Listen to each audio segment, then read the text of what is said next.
Hello and welcome to another Evil Wednesday and another episode here on the channel regarding Evil Genius 2. My name is Gasmol and today we want to talk about the most important but also most insignificant thing in Evil Genius, and that is minions. The minions are your backbone in every Evil Genius game, but unfortunately you cannot fully control them. That means you cannot really click like a specific minion and tell the minion exactly what to do. You have to rely on, well, their intelligence. Oh boy.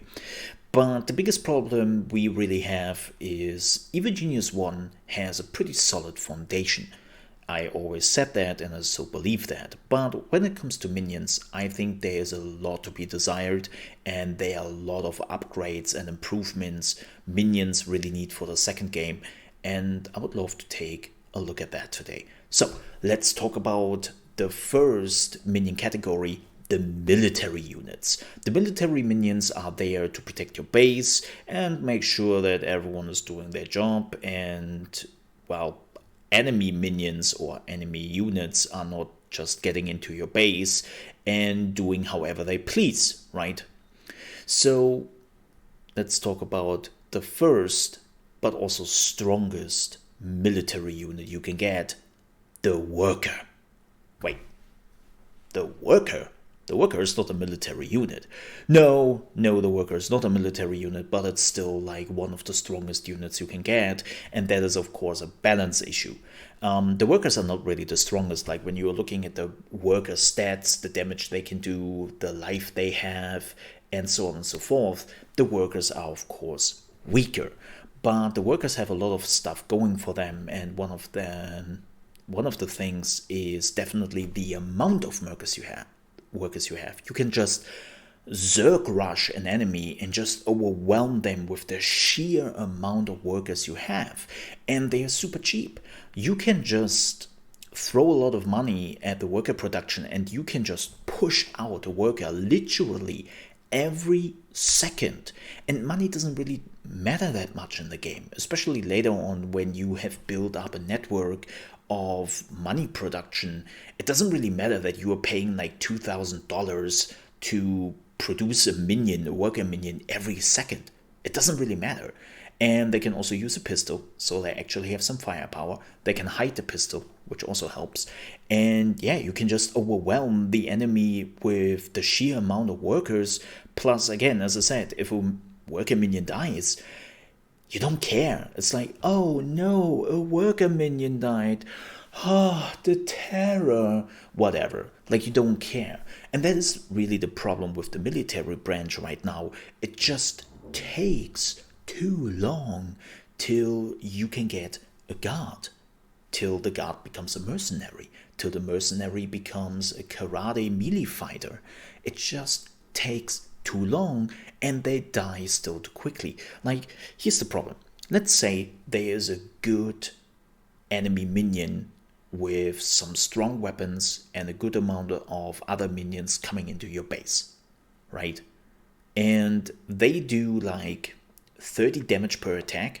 So your minion has 40, or your workers have 40 health, the guard has 50 health, and the mercenary has 60 health. All those three minions die after 2 shots. And that is the biggest problem. Like, the guard and the mercenary needs higher stats, or the worker needs much lower stats. So that is like a balance problem. And as I also said, the next balance problem is it just takes too long. Like, you have to transform a worker into a guard, then into a mercenary or something like that, and that takes about like 5 to 10 minutes, but you can get a worker literally every second in the game. So the worker is not necessarily the strongest, but you can have so many of them that it doesn't really matter.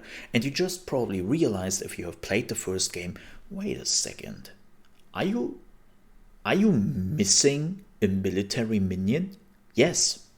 In fact, I actually do, and I do that on purpose, because the sniper is the second strongest military unit in the game. The sniper is actually doing everything right. Yes, their stats are not great, but they do a high amount of damage, and because the range they have, they're never really too much into the combat situation, so they are standing far way out, and they are die not really often. So you're very much secure when it comes to the sniper. And what I'm doing quite often when I play Evil Genius 1 is I just have tons of workers to be, well, the wall of meat, and the snipers standing in the background and just giving covering fire, but I don't really have guards and mercenaries, besides for the world map, of course, to steal some more stuff. And I think that is something which has to change for the second game. Like, nerf the workers a little bit, like take away the pistols. I don't really want to give my workers weapons. Like, who is doing that? Like, at some point they're getting the idea to, like, build a union or something crazy like that. Can you believe that? And then you want to give them guns? Let's not do that. No, seriously, like, take away the weapons and buff the other military units when it comes to stats. Like, make them a little bit more effective. And then we hopefully don't see as many only worker playthroughs when it comes to the military defenses, or as I do it, right? Like having a lot of workers and having some snipers in the background who do all the killing. Like, I hope that they're actually doing something about that. Now, let's talk about the second branch. Let's talk about science. Well, not well, the scientists. The first unit you are getting are not really scientists, they're mechanics, and you need them. The mechanics are not really doing anything science related, they're just running around your base and they're fixing it up. And again, you need them because for whatever reason, your base is falling apart. That thing is deteriorating so quickly that I had literally moments where my workers are repairing something in the base, and then a minute later they would be at the same item and repairing it again because everything is deteriorating. Like, even the lockers and the beds are deteriorating so far, and I'm like, is there a water leak in my base? Like, are they rusting? What is going on here? So you need a lot of mechanics. And then the mechanics are transforming into scientists, quantum scientists, and biologists. Those are the three other scientists, and they're doing all the same thing.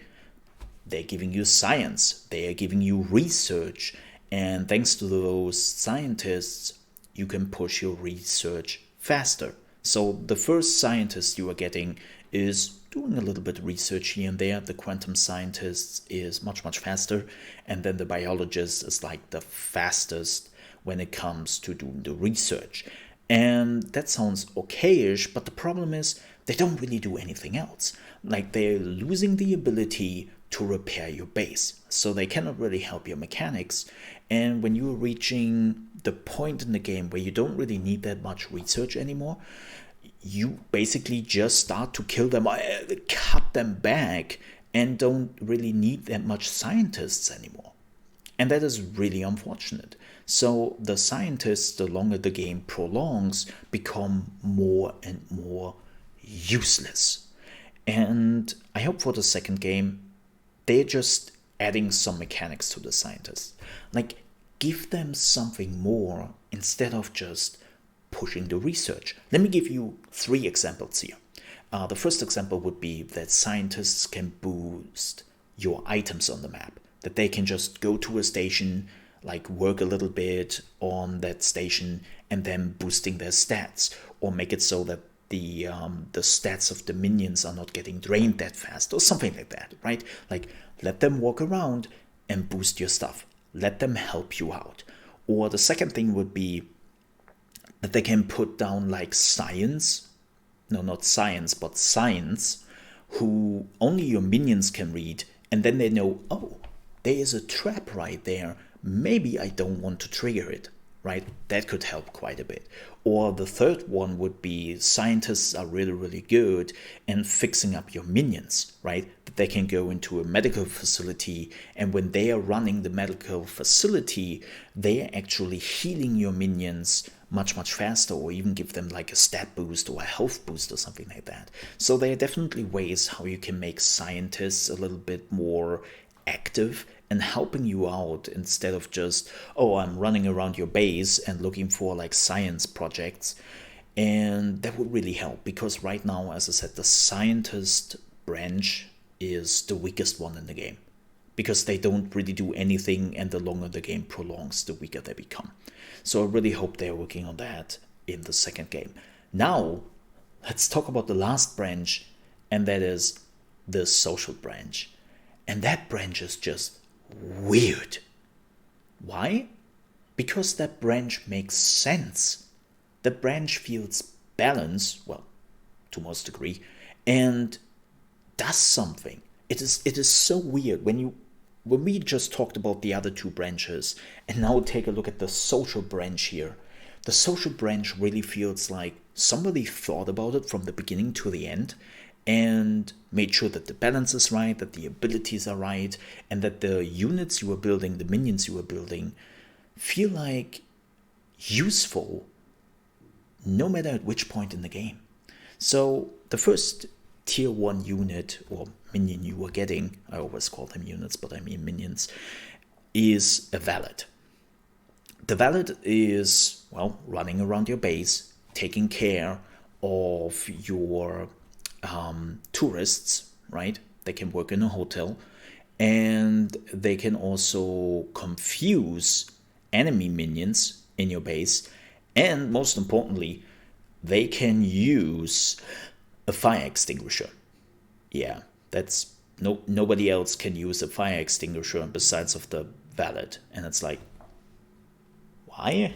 It's a fire extinguisher. Like, I hope they're actually changing that a bit. I always found that a little bit weird to have like a specific minion putting out your fires. But it makes sense, right? That is the tier 1 unit. Then the tier 2 unit is the spin doctor, and the dude is basically just an upgraded version of your valet. They still can do all the things the valet can, well, besides of the fire extinguisher, I guess. And it still makes sense. It's like a buffed unit of the tier 1 unit you just produced. They're not learning anything new, anything crazy. It's just better. Everything is just better. And it makes sense from like an upgrade perspective. And then the tier 3 unit is the diplomat. Again, everything is just better, but they are also now learning the ability to lower the loyalty of minions. And if they lower the loyalty enough, they can actually start to fight for you, to work for you. So you can take over enemy minions. And that is another major buff. And then the last upgrade is the Playboy. And the Playboy has a very specific ability where he is confusing all the enemies around you. So around him. So he is not just focusing on one particular minion, he is focusing on everyone in a radius. And that is very strong. But you can see the path here, right? Like tier 1, okay, they define what this unit can do. Then tier 2 gets stronger, tier 3 gets another buff, and tier 4 is basically one of the strongest buffs you can get.